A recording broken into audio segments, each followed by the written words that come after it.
Hello. I forced myself to do this. I don't really feel up to it. Tired. Multiple maladies. One type or another.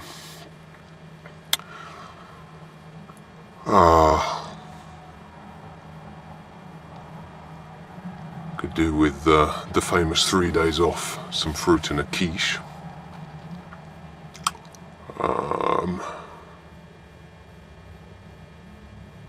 But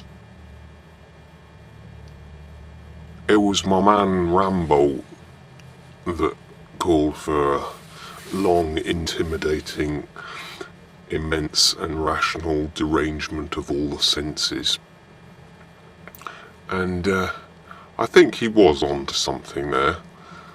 And I think I've put the hours and the years in. And I think, to kind of access one's transcendent poetic soul, the visionary that can grasp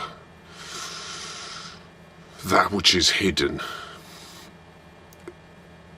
both in an aesthetic sense and in some sort of quasi-mystical, geopolitical sense as well, perhaps.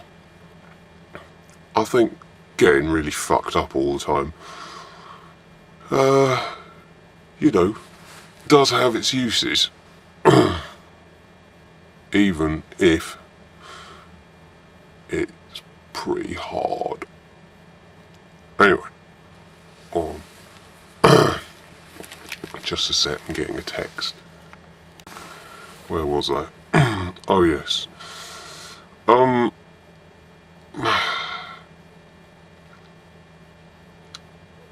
Yes, it is this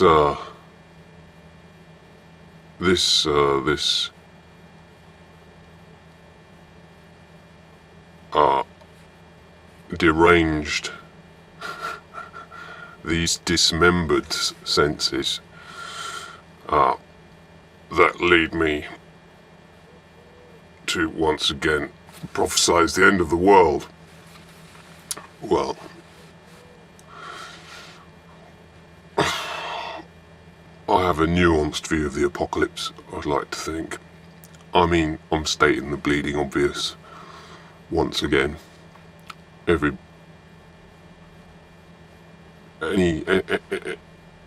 Any kind of semi-rational observer of the state of the planet would cheerfully admit that we are somewhat in trouble, if not actually going to hell in a handcart.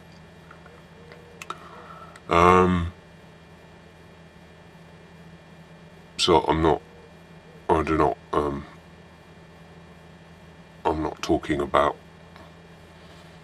it's not breaking news. However, it seems to me that if we are in this state, or at least we are at some risk, some greater degree of risk as a species than ever before, that the vast majority of those of us who are privileged enough to live in so-called Western democracies are not exhibiting an appropriate collective response to the situation. And indeed, you sort of wonder whether the situation is fully grasped.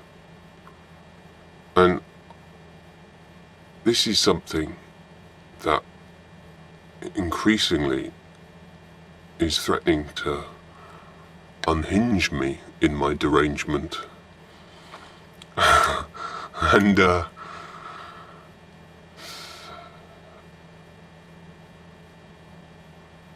a great deal has happened since I last talked to you about the end of the world. A great deal. And, there was that Stearns report which accepted a lot of the elements of potential climate catastrophe and so on.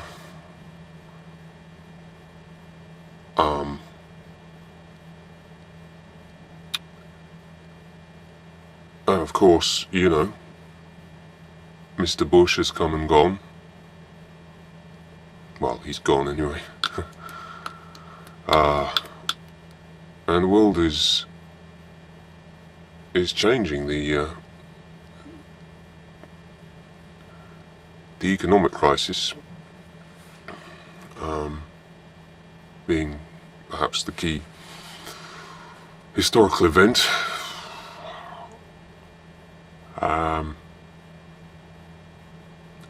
But yeah, I kind of think that even now, in the shadow of this credit crunch,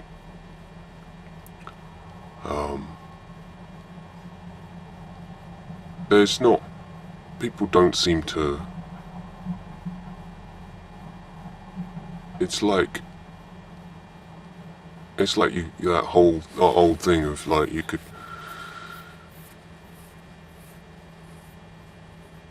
stamp on a stegosaurus's tail and it would you could run round to its front before it would feel the pain.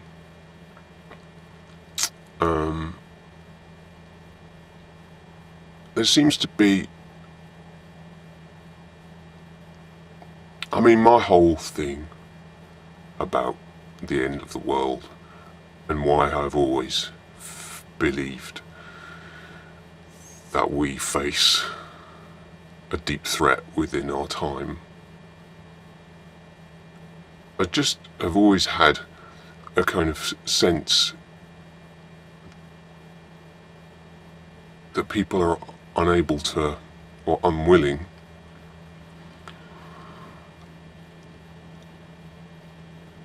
to see how chaos is woven into the very fabric of our. Well, it is the fabric of our existence. And you cannot bank on anything. You can't. People always take the world in front of them as it is. They don't ever seem to understand that it exists as a kind of one of an infinite number of possible worlds. They think that any structure is kind of defined by their perception of it, or they think things will last forever. They think that they look at the nose on the end of their face, and I just don't think we're that good at organising ourselves. We're not we're not ants, and ants